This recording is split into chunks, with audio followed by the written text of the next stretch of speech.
कहीं अनिका का प्लान था। रोहित ने हैरान होकर अनिका से पूछा, तुमने ड्रग नहीं किया था मुझे? अनिका के मुंह से ये बात सुनते ही रोहित तो हैरान रह गया। उसे लगा था कि उसे जो ड्रग दी गई थी वो कहीं ना कहीं अनिका का प्लान था। रोहित ने हैरान होकर अनिका से पूछा, तुमने ड्रग नहीं किया था मुझे? रोहित की बात सुनकर अनिका ने अपनी आईब्रोज चढ़ाते हुए कहा, लगता है मिस्टर मारवा आपको अपने आप पर कुछ ज्यादा ही कॉन्फिडेंस है। अनिका ये कहते हुए अपने बेडरूम में चली गई। अनिका ने अंदर से दरवाजा बंद कर लिया। बेडरूम में जाकर अनिका ने कपड़े बदल लिए। वो अपनी जीन्स और कुर्ती पहनकर वापस बाहर आई। अनिका ने साइड टेबल पर पड़ा अपना लैपटॉप उठाया और सोफे की तरफ आई। उसने देखा कि रोहित अब बिल्कुल शांत सोफे पर बैठ चुका था। एज ए डॉक्टर अनिका को ये पता था कि ऐसे ड्रग्स देने पर किसी पुरुष की क्या हालत हो सकती थी। अक्सर ऐसे ड्रग्स देने पर किसी भी लड़के के अंदर 1-2 घंटे तक वासना की फीलिंग बार बार जागने लगती है, मगर कुछ ही पलों में रोहित ने अपने आप पर सेल्फ कंट्रोल पाते हुए उन फीलिंग्स को अपने अंदर दबा कर रखा था। कहीं ना कहीं अनिका रोहित का ये कंट्रोल देखकर हैरान हो गई थी। ड्रग्स का असर अनिका पर इसलिए नहीं हुआ क्योंकि बचपन से लेकर आज तक अनिका ने अपने हार्मोनल इम्बैलेंस के चलते काफी दवाइयां खाई हुई थी। कहीं ना कहीं उसकी बॉडी अब बाहरी ड्रग से इम्यून हो चुकी थी। रोहित गहरी सोच में अपने माथे पर हाथ रख आंखें बंद करके सोफे पर बैठा था। जब अनिका ने लैपटॉप टेबल पर रखा तो उसकी आवाज से रोहित का ध्यान अनिका की ओर गया। अनिका को जीन्स और कुर्ती में देखकर कहीं ना कहीं रोहित निराश हो गया था। उसने अनिका से कहा, अब मुझे यकीन हो गया है कि वो ड्रग्स तुमने मुझे नहीं दिए थे। रोहित की इस बात पर अनिका को फिर गुस्सा आ गया। उसे लगा कि रोहित ऐसा सोच भी कैसे सकता था कि अनिका ऐसा कोई काम कर सकती थी। उसने रोहित को जवाब देते हुए कहा, देखिए मिस्टर मारवा, मैं आपको पहले ही कह चुकी हूँ कि आप अपने आप पर इतना कॉन्फिडेंस मत रखिए। ना तो मैं आपको चाहती हूँ और ना ही मुझे आप में कोई इंटरेस्ट है। और एक बात, आप साफ साफ सुन लीजिए, आपके मन में ऐसा वैसा कोई ख्याल लाइएगा भी मत। भले ही मुझे भी ड्रग दी गई है, ड्रग्स का थोड़ा बहुत असर मेरे अंदर भी है, मगर इस वक्त अगर आप अपने सारे कपड़े उतार कर मेरे सामने खड़े हो जाएं, तब भी मैं अपने आप को कंट्रोल कर सकती हूँ, क्योंकि मुझे आप में कोई इंटरेस्ट नहीं है। अनिका की ये बात सुनकर रोहित का ईगो भी हर्ट हुआ था। अनिका को पलटकर जवाब देते हुए रोहित ने कहा, तब तो आपको मेरे इंटरेस्ट के बारे में भी पता चल ही गया होगा, क्योंकि अभी अभी थोड़ी देर पहले इस कमरे में बिना कपड़ों के आप खड़ी थी। अनिका का चेहरा शर्म से लाल हो गया था रोहित की बात सुनकर। अनिका अब एक सेकंड भी रोहित की मौजूदगी अपने कमरे में नहीं चाहती थी। उसने उठकर मेन डोर खोलने की कोशिश की ताकि वो रोहित को बाहर निकाल सके। कोशिश करने पर जब डोर नहीं खुला तो अनिका को एहसास हुआ कि शायद मेन डोर किसी ने बाहर से बंद कर दिया था। अनिका हैरान हो गई। रोहित ने भी डोर खोलने की कोशिश की। उसे महसूस हुआ कि डोर शायद बाहर से लॉक था, तो वो अनिका के पास आकर बोला, लगता है किसी ने बाहर से कमरा लॉक कर दिया है। अनिका ने रोहित से पूछा, मगर ऐसा कौन कर सकता है? रोहित ने अनिका की बात का जवाब देते हुए कहा, शायद वही इंसान जो चाहता है कि हम दोनों, मेरा मतलब है कि हम दोनों एक साथ यहाँ। अनिका रोहित की बात का मतलब साफ समझ चुकी थी। वो फिर से अपने लैपटॉप की ओर गई। अपने लैपटॉप की स्क्रीन को खोलते हुए अनिका ने रोहित से कहा, अपना अकाउंट नंबर और पासवर्ड डालिए इस लैपटॉप में। अनिका की ये बात सुनकर रोहित चौंक गया। रोहित को चौंकते हुए देख अनिका ने तुरंत जवाब दिया, घबराइए मत, आपके बैंक अकाउंट का पासवर्ड नहीं मांग रही। इस लैपटॉप के जरिए आप सीसीटीवी सर्विलांस कैमरे को सर्वर से कनेक्ट कीजिए ताकि हमें पता चले कि हमें ड्रग देने वाला व्यक्ति कौन था। हम पता लगा लेंगे कि हमें इस रूम के अंदर लॉक किसने किया है। आइडिया सुनते ही रोहित जल्द ही लैपटॉप स्क्रीन पर अपना अकाउंट और पासवर्ड डालने लगा। अनिका और रोहित ने होटल के टॉप फ्लोर यानी कि स्वीट के कॉरिडोर कैमरा की लाइव फुटेज चेक की। रोहित और अनिका ने देखा कि इस वक्त ठीक उनके दरवाजे के बाहर 3 लोग दरवाजे पर कान लगाकर अंदर उनकी बातें सुनने की कोशिश कर रहे थे। ये देखकर दोनों हैरान रह गए। बाहर खड़े तीनों का चेहरा कैमरा से ऑपोजिट डायरेक्शन में था। तीनों ने अपना एक कान दरवाजे पर लगाकर रखा था। किसी का चेहरा ठीक से नजर नहीं आ रहा था। अनिका और रोहित दोनों उन तीनों को पहचानने की कोशिश कर रहे थे। उन्हें साफ नजर आ रहा था कि बीच में एक लंबा सा आदमी खड़ा था और उसके दोनों तरफ शायद 2 छोटे बच्चे थे। एक बच्चे की ड्रेस पर जब अनिका की नजर गई, तब उसने लैपटॉप स्क्रीन पर उंगली से इशारा करते हुए रोहित से कहा, ये तो रिया है, मेरी बेटी।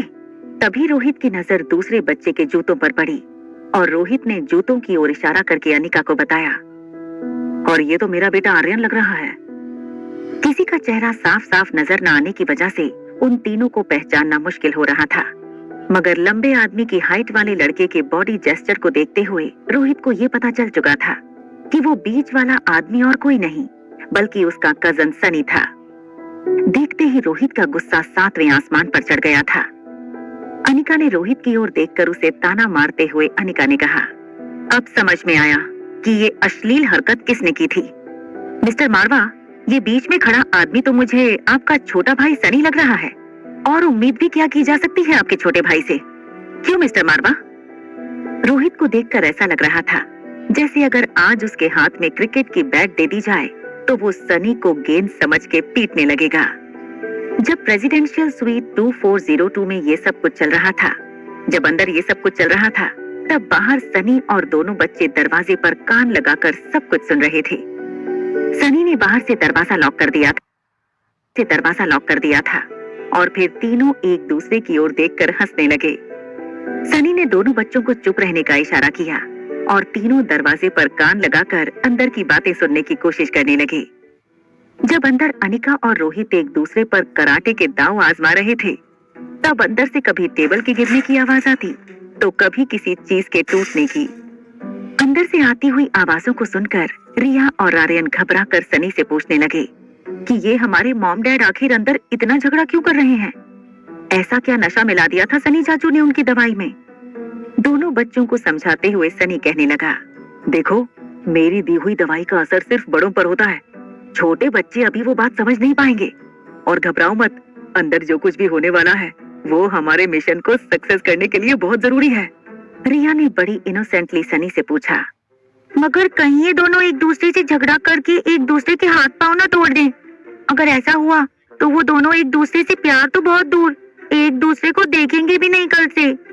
अंदर होने वाली सारी बातें सनी बच्चों को नहीं बता सकता था, इसलिए सनी ने बात बनाते हुए रिया से कहा, अंदर जो होने वाला है वो दोनों का प्यार बढ़ाएगा। पिछली बार जब ऐसी मारामारी इन दोनों के बीच हुई थी तब तुम दोनों पैदा हुए थे। सनी की बातें आर्यन और रिया की समझ के बाहर थीं, मगर सनी का कॉन्फिडेंस देखकर दोनों सनी के प्लान में खुशी खुशी शामिल हो गए थे। तीनों फिर से अपना कान दरवाजे पर लगाकर अंदर की बातें सुनने की कोशिश करने लगे। थोड़ी देर बाद अंदर से आने वाली आवाजें एकदम से रुक गईं।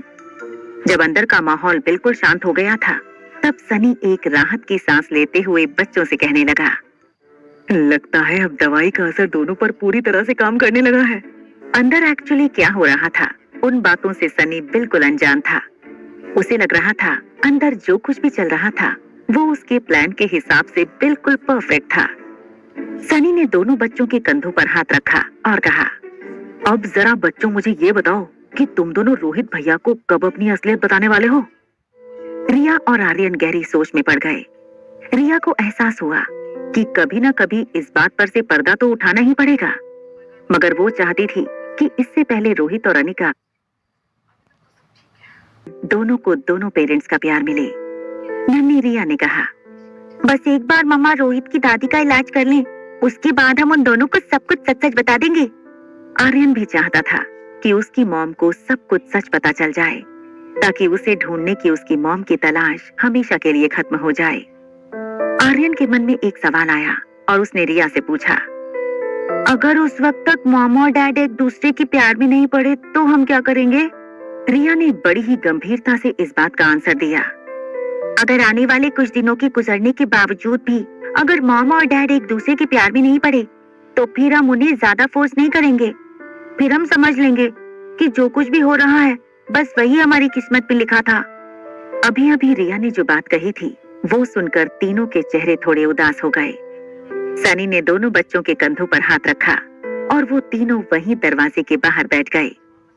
तभी दरवाजे पर किसी ने जोर से लात मारी और अंदर से रोहित की आवाज आई, सनी, अभी के अभी दरवाजा खोलो, वरना तुम जानते नहीं मैं तुम्हारा क्या हाल करूंगा। अंदर से रोहित ने दरवाजे पर जोर से लात मारी थी। लात इतनी जोर की थी कि लगभग दरवाजे का लॉक रोहित की लात से ही खुलने वाला था। सनी ने बाहर से जो कड़ी लगाई थी उसकी वजह से दरवाजे का खुलना मुश्किल हो रहा था। रोहित ने सनी को अल्टीमेटम दे दिया कि अगर उसके 10 गिनने से पहले दरवाजा नहीं खोला गया तो रोहित भूल जाएगा कि सनी उसका छोटा भाई है। अनिका ये सब कुछ देखकर डबल माइंड में पड़ गई थी। कभी उसे ऐसा लगता था कि कहीं सच में बस रोहित के जूतों की ओर देखे जा रहा था। सनी के माथे से पसीने का बहना रुक नहीं रहा था। रोहित को गुस्से में देखकर भी इस बार आर्यन को डर नहीं लग रहा था, क्योंकि उसके मन में एक उम्मीद थी कि आज का उनका ये प्लान कम से कम रोहित को अनिका से एक कदम और नजदीक ले गया था। रोहित थोड़ी देर बस यूं ही सनी को देखता रहा। फिर डाइनिंग टेबल के पास रखी चेयर के ऊपर से रोहित खड़ा हुआ। रोहित जैसे ही खड़ा हुआ, सनी को लगा कि रोहित उसे थप्पड़ मारने के लिए खड़ा हुआ था। वो डरकर पीछे गया, मगर रोहित ने अपने हाथ अपनी जेब में डाल दिए। बड़ी सख्त आवाज में रोहित ने सनी से कहा, ये सारी प्लानिंग करने की क्या जरूरत थी? क्या चाहते थे तुम? क्या तुम जानते हो तुम्हारी वजह से मैं इस वक्त सलाखों के पीछे हो सकता था? मेरे ऊपर अगर उसने हरासमेंट की कंप्लेंट की होती या फिर इस सिचुएशन का कोई गलत फायदा उठाने की कोशिश की होती तो पता है क्या होता? इस बात का सनी के पास कोई जवाब नहीं था। उसने कांपती हुई आवाज में रुक रुक कर रोहित से बात करना शुरू किया। भैया, आप अभी यंग हो, इतने हैंडसम हो, और आप जिस तरह अकेले जिंदगी जी रहे हो वो देखकर मुझे ऐसा लगा जैसे आपको किसी लड़की के साथ की जरूरत थी। You need a partner. इसीलिए मैंने सोचा कि अगर आज आपको सनी आगे एक भी शब्द कहे उससे पहले रोहित ने उसका मुंह बंद करते हुए कहा, चुप हो जाओ बेशरम। इतनी घटिया प्लानिंग करते हो, ऊपर से छोटे बच्चे को अपनी ऐसी प्लानिंग में इन्वॉल्व करते हुए तुम्हें शर्म नहीं आती? तुम्हें इस बात की सजा जरूर मिलेगी। आज से 6 महीने तक तुम्हारी पॉकेट मनी बंद। ना तुम्हें मुझसे कोई पैसे मिलेंगे और ना ही तुम अपने घर से कोई पैसा मंगवा सकते हो। रोहित के मुंह से ये सजा सुनकर एक्चुअली सनी ने राहत की सांस ली। वो शॉक हो गया कि इतनी कम सजा। रोहित ने उसे माफ कर दिया था और इसी शॉक में उसके मुंह से निकल गया, बस इतनी छोटी सजा। सनी की इस बात पर रिएक्ट करते हुए रोहित ने कहा, लगता है तुम्हें ये सजा कम लग रही है। ठीक है तो फिर। रोहित आगे कोई सजा सुनाए उससे पहले सनी ने अपने हाथ जोड़ लिए और रोहित से कहा, अरे भैया, मेरा मतलब है कि इतनी बड़ी सजा दोगे आप मुझे इतनी छोटी सी बात के लिए? मैं तो सोचकर भी काम जाता हूँ कि 6 महीने तक अगर मुझे पैसे नहीं मिलेंगे तो मैं मेरी गेम की क्रेडिट्स कैसे भरूंगा, गेमिंग बैलेंस कैसे रिचार्ज कर पाऊंगा। ये सोच सोच के एक ही सेकंड में मेरा सर फटा जा रहा है। भैया प्लीज मुझे माफ कर दो, प्लीज। सनी भले ही रोहित से माफी मांग रहा था कि जो कुछ भी उसने किया था उसके बाद इतनी कम सजा उसे मिलेगी ऐसा उसने एक्सपेक्ट नहीं किया था। सनी झूठ मूठ रोने का नाटक करते हुए अपने कमरे में चला गया। बेडरूम के दरवाजे के पास खड़े आर्यन की ओर देखा। रोहित को लगा कि ऐसी प्लानिंग में जरूर आर्यन को सनी नहीं फंसाया होगा। आखिर वो इस टॉपिक पर आर्यन से क्या बात करता? रोहित ने आर्यन को इशारा करते हुए अपने बेडरूम में जाने को कहा। आर्यन और सनी के जाने के बाद रोहित बालकनी की इजी चेयर पर बैठकर आसमान की ओर देखने लगा। उसे अनिका के कमरे में हुई सारी बातें याद आने लगी। उसके गीले बाल, अनिका की आंखें, अनिका के होंठ बार बार रोहित की आंखों के सामने आ रहे थे। रोहित ये नहीं समझ पा रहा था कि जो अट्रैक्शन आज तक उसे किसी लड़की के लिए नहीं हुआ था वो अनिका के लिए कैसे हो रहा था। तभी उसे वो मूवमेंट याद आई जब अनिका के शरीर से उसका बाथरोब फिसलकर रोहित के हाथ में आ गया था। रोहित ने आंखें बंद कर लीं और इजी चेयर पर से खड़ा हो गया। अपनी इस सोच पर रोहित खुद हैरान हो गया था, मगर एक बात रोहित की समझ में आ गई थी कि कहीं ना कहीं रोहित खुद ये चाहता था कि आज जो उसके और अनिका के बीच होते होते रह गया, काश वो हो जाता। दूसरे दिन सुबह जब अनिका की आंख खुली तो उसने महसूस किया कि उसका सिर अभी भी थोड़ा चकरा रहा था। उसे दिए गए ड्रग के हैंगओवर से उसका सर अभी भी भारी था। अनिका को रोहित की दादी माँ का इलाज करने चंडीगढ़ जाना था। उसे होटल पैराडाइज से चेकआउट करने से पहले पैकिंग भी करनी थी। तभी अनिका को रोहित का एक लंबा चौड़ा मैसेज आया। मैसेज में लिखा था कि रोहित की दादी माँ को दिल्ली की एक बड़ी हॉस्पिटल में शिफ्ट कर दिया गया है, क्योंकि वहाँ फैसिलिटीज और इक्विपमेंट ज्यादा बेहतर होंगे। सर्जरी में कोई दिक्कत नहीं होगी। साथ ही रोहित ने अनिका के ट्रेवल की पूरी आइटिनरी भी भेज दी थी। उसमें लिखा था कि नीचे एक गाड़ी उसका और उसकी बेटी का इंतजार कर रही होगी, जो उसे एयरपोर्ट तक ले जाएगी और गाड़ी का ड्राइवर उसे ठीक डिपार्चर गेट तक छोड़ जाएगा। उसका सामान भी ड्राइवर एयरक्राफ्ट में बोर्ड करवा देगा और साथ ही लिखा था कि उसे किसी भी बात की चिंता करने की कोई जरूरत नहीं। अगर किसी भी चीज की जरूरत हो तो वो बस ड्राइवर से कह दे और उसका काम तुरंत हो जाएगा। इस बात की जिम्मेदारी रोहित की होगी। थोड़ी देर बाद होटल से चेकआउट करके अनिका रिया को लेकर रोहित की भेजी हुई कार में बैठ गई। कार उसे एयरपोर्ट तक तो ले गई, लेकिन फिर अचानक कार ने एयरपोर्ट के लेफ्ट से लगा हुआ एक रास्ता पकड़ लिया। अनिका हैरान हो गई। उसने ड्राइवर से पूछा, एयरपोर्ट तो राइट हैंड साइड पर चला गया, आप ये गाड़ी किस रूट पर ले जा रहे हैं? ड्राइवर ने बड़े पोलाइटली अनिका की बात का जवाब दिया, मैडम ये रास्ता डायरेक्ट रनवे पर पहुंचने के लिए प्राइवेट रूट है। ये बात सुनकर अनिका ना सिर्फ इम्प्रेस हुई थी पर हैरान भी हो गई थी। जैसे ही गाड़ी एक फाटक पर पहुंची, गाड़ी का नंबर नोट किया गया और फाटक पर खड़े गार्ड ने अनिका और बच्ची को देखकर अंदर बैठे गार्ड को फाटक ऊपर करने का इशारा किया। अनिका ने ये सब कुछ फिल्मों में पहले से देख रखा था कि वीवीआईपी लोग कैसे ट्रैवल करते हैं, मगर आज उसे इस बात का खुद एक्सपीरियंस हो रहा था। अनिका की कार एक छोटे से एयरक्राफ्ट के बगल में आकर खड़ी हो गई। अनिका और रिया जब तक कार से उतरे तब तक अनिका को इस बात का पता चल चुका था कि आज वो एक प्राइवेट जेट में ट्रेवल करने वाली थी। जैसे ही रिया और अनिका फ्लाइट में बोर्ड हुए, सामने से एक आवाज आई, तो तुम हो वो शैतान बच्ची जो मम्मी की कही बातों को फॉलो नहीं करती? रिया की तरफ देखकर अंदर बैठी अंजलि आंटी ने ये कहा। फ्लाइट पर अंजलि आंटी और किशन अंकल को देखकर अनिका सरप्राइज हो गई। अंजलि आंटी ने रिया को हक करते हुए कहा, oh my God, look at her, कितनी खूबसूरत आंखें हैं।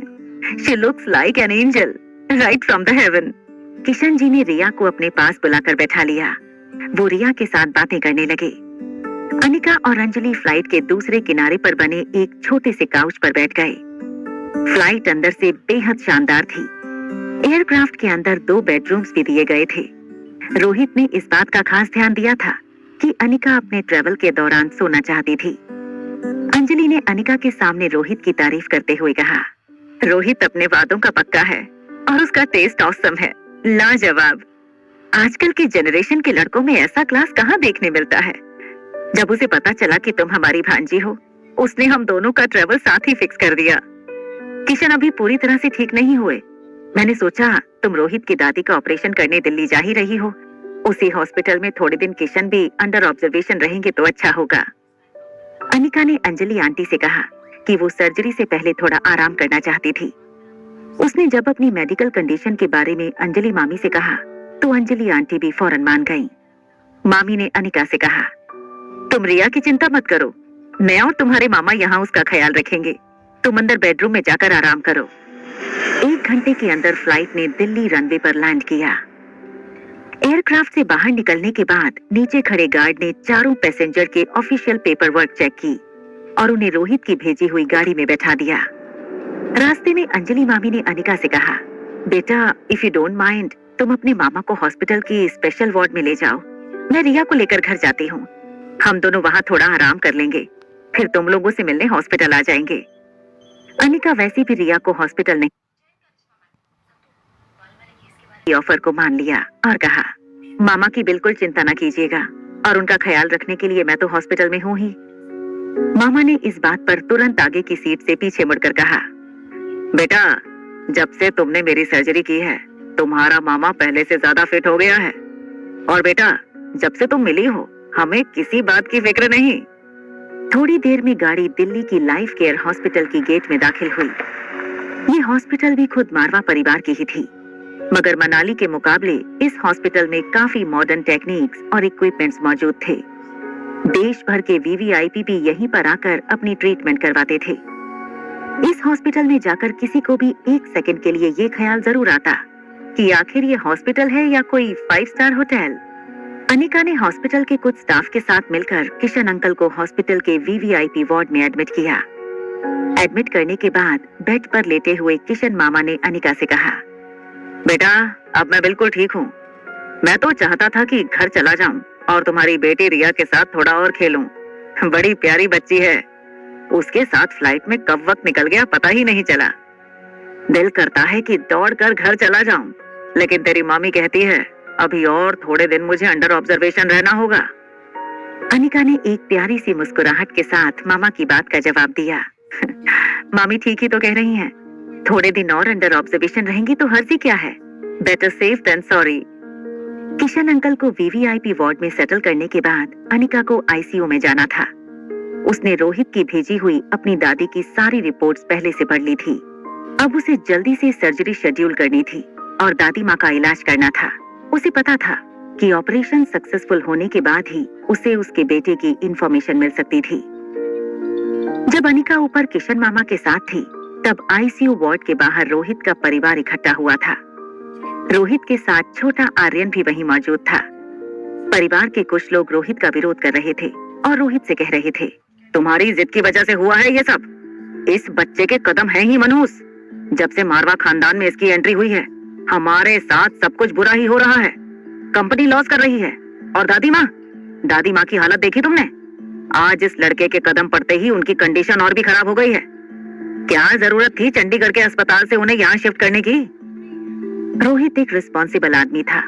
सबकी बातों का जवाब देते हुए उसने कहा, चंडीगढ़ की हॉस्पिटल से बेटर ऑपरेशन की सुविधाएं इस हॉस्पिटल में मौजूद हैं।